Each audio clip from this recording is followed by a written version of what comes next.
Hey guys, so welcome back to my channel. My name is Ashley. The title said, I'm single, deaf, and a mom. And I am currently in my second cycle of doing a IUI. So today was cycle day 13, and I did my second follicle check.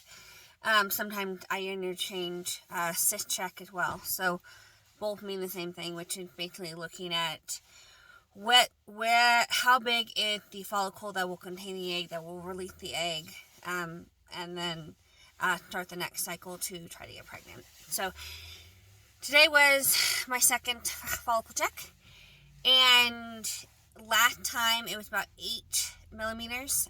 Today it was just past 12. Originally we thought it was 14, but then when she rechecked it, it was only about 12. So that means that in 3 days I've got average about 2 millimeters a day. And so they are thinking we're probably doing the IUI as early as Sunday or as late as like next Tuesday.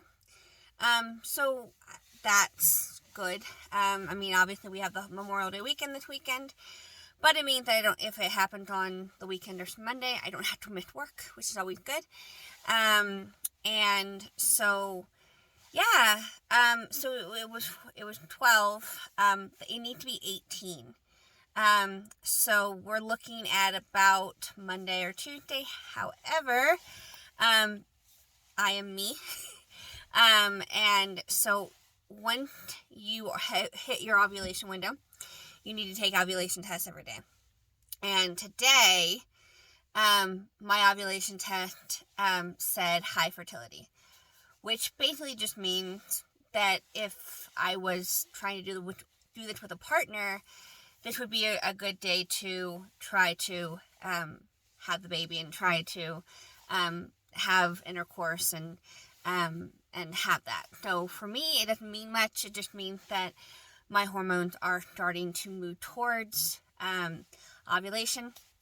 And so right now it's kind of up in the air. So typically the last 2 cycles I have been cycle day 13 ovulating. That is not happening this cycle, which is fine by me. But it also puts us in the weekend, which means my local clinic isn't open. I have to go up to Denver to do that. And also what we're finding with me is that they want the follicle to at least be 18 millimeters. A good follicle is between 16 and 22.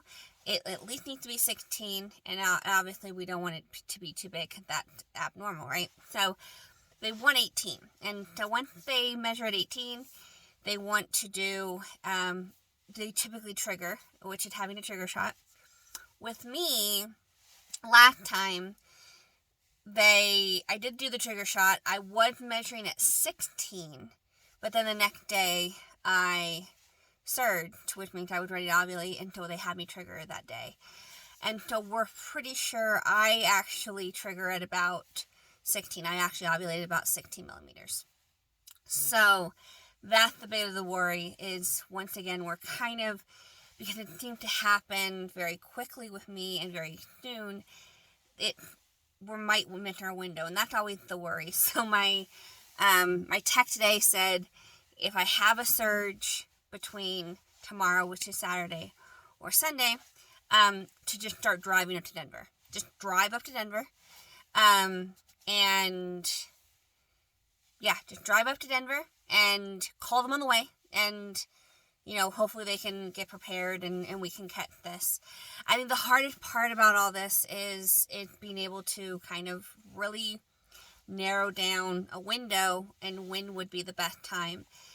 The first cycle, I naturally released, and they just didn't catch it. It would boom. We went from having a 16 millimeter follicle to the next day triggering. And the last cycle, I was measuring at 15, and then the next day I surged. So we were assuming that particular follicle probably got to 16 or 17. May have gotten to 18, but probably not. And so we know that I trigger quite small as far as follicle size. Don't mean that there could be a healthy baby. There's nothing wrong with having a smaller follicle size. It just means that it maybe not as robust as we would like it to be, but it still fully has the potential to have a healthy baby. So yeah, it looked like over Memorial Day, we're probably gonna try for number 2. If I have it on Monday, it will be exactly 1 month between the 2 cycles. If I have it on Sunday, it'll be just over 4 weeks. So yeah, that's the biggest thing with all this is anticipation and having to deal with what does that look like as far as scheduling and trying to anticipate how this is going to go, because again, you only have a 12 to 24 hour window to do this. Also, my sperm isn't here yet, or at least it hasn't. I haven't got a notification that it got received. It was supposed to be here on Wednesday, so true to form. And they don't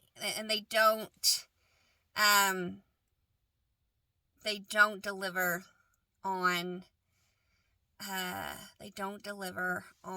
the weekend, and they don't accept on the weekends. So if it's not already there, it has to be there by today. It was supposed to be there by Wednesday. I did not get a notification saying that it was here.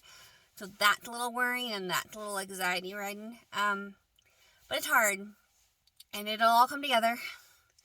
But anticipation and anxiety is kind of the biggest part of this, because you're trying so hard to work out the timelines, and it is so fragile.